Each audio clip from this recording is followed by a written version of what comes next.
All the guns you'll be seeing today are available on solware.co.uk, based in Tamworth. Hello and welcome to another one of our unboxing ceremonies. As you can see today, we're going to our Turkish friends from Kral for another gun. This one I think quite stands out. It's got a lovely walnut stock on it. It's the Kral Nish. This will be classed as the Kral Nish W, obviously because it's the wood version, but how well it's finished is amazing to me. It's really well looked after. Right, that's the gun. Let's have a see what else we get inside our box. We have two magazines that are just there inside that cardboard. We've got a little bag there with our filler probe and a couple of rubbers. And we've got another bag here which has got an Allen key in, a single shot tray and a few more sealing rubbers. We've got a range right catalogue and a range right for Kral instruction manual in there. That's not bad. Kral air gun sticker, and that's about it for inside the box. Let's pull that to the one side out the way. And now let's bring in this, which is our stand. Let's turn the gun around and drop it straight into the cradle there. As you can see, as I said, lovely wood stock, metal trigger. It's not a match trigger, but it is a metal one. Looks really nice in there. Safety catch is right in front of the trigger. It's a little flick switch, if you can see it. It's really stiff, to be fair. Oh, there you go. Didn't think that was going to work then for a moment, but it's working.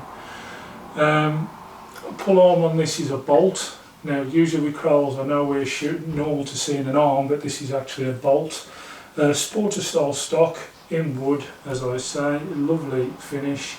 Your filler probe hole is in the front of the tank here, and I believe, yeah, your manometer is right underneath the bottom there, better than it being sort of there I suppose, so it's not at the dangerous end. Nice wooden butt pad there, lovely stippling and grip all around the sporter arm. Let's just have a see how nice it is to grip. It's quite, I think if you haven't got a long finger, that's going to be quite a little bit awkward to get if you're short fingered, so I wouldn't say this is for a female, more for a man, because that, I mean, I've not got bad for, I mean, I know my fingers are a little bit arthritic, but even so, that's a long stretch to grab out of that trigger. Now, always when we open these boxes up and we take a look at the gun for the first time, you will need a silencer, you're going to need a scope to get it up and running. That's without then obviously your pellets and whatever else. Well, luckily enough with the Kral Nish it comes as a kit.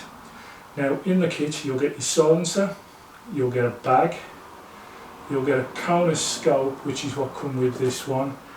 What else do you get? Bag, scope and a pump.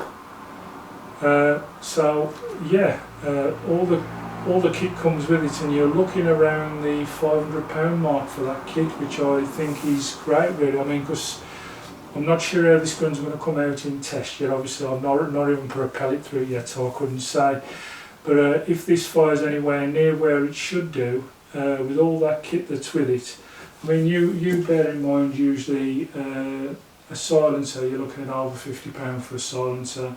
Your scope, that's going to be well over £50. You've got a pump, again, well over 50, and then you've got a bag as well that comes with it. I'll just show you a decent paddy bag, not a cheap one. I've not even opened it yet, as I say. It's not long come to me, so I'm not really happy, but you know, if you count all that in there, you've got nearly close, I would have said, to £200 worth of kit that comes with it. So that works out, the gun alone is probably about the £300 mark. And for £300 you've got quite a gun. For looks wise anyway, especially with this wooden effect that it has. The gun does have the option to turn that power up and down. As you can see, normal Kral, it's got the big dial there on the side where it is, and you can turn it up and down. Being a sub 12, don't know why you would, I've always said this, but it is there should it need to be used. The only reason I can think you'd ever turn it down is if you're in a closed, confined space and you're worried about a ricochet really or anything like that, or if you're looking to try and get as many shots out of the tank as possible, then yeah, you know, you'd use it.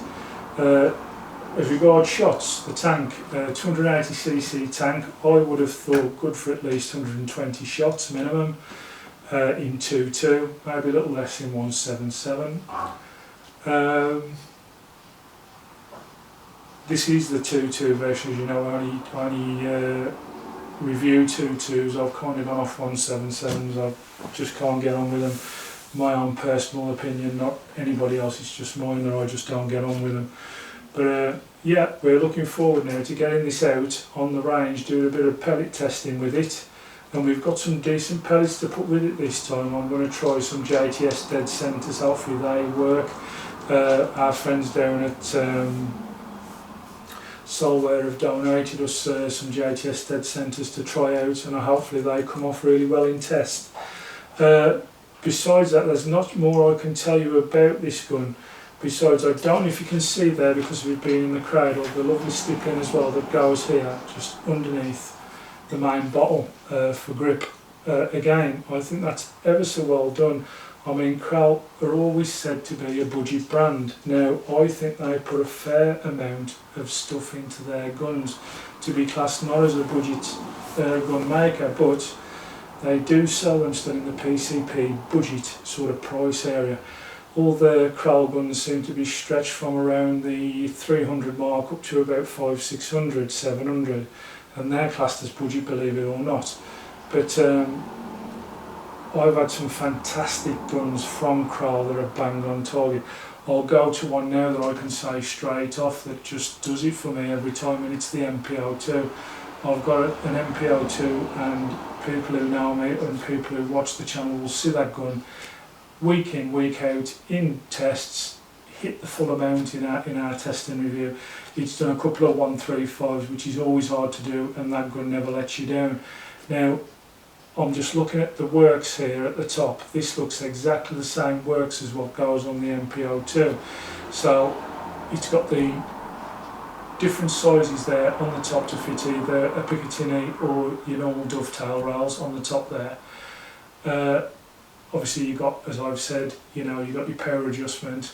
The only thing different is this is a bolt instead of a swing lever on the side for loading. Now, besides that, I'm sure that's the exact same Kral mechanism that goes into the MPO2. And if it is, I'm expecting to see the kind of accuracy that you get from the MPO2. Having a few Krals, you get the standard muzzle brake on the end, which I've got to be honest with you, is next to useless because the Krals do have quite a bark, I'll be honest. Yeah, if you're going to try and operate one of these without a silencer on, you're going to probably scare every pigeon away for a mile radius. So that's something, as I say, always with every Kral, pricing, unless it's got a built-in silencer, which sometimes they do, always pricing for that silencer. Decent scope will go on there. I'll put a Nico Sterling 4B16, B50 on there, so it's got a decent range and it's good for well over 30 metres anyway, so that'll be gone on there. And yeah, that's our unboxing today. That's about as much as I can tell you about the gun. There are some, if you want stats and specifics with this gun, there are a few on the Kral site. Do be aware though, I have tried to use these before from Kral's website, and most of their readings and regs are for an FAC gun, not for the one that you see before you now, which is the sub 12 foot-pound. So be careful of that. But thank you for watching today. It's been another one of our unboxing videos, another Kral, and I'll see you all shortly in its pellet testing and then obviously in its test and review. Let's see how it gets on. See you then. Bye bye now.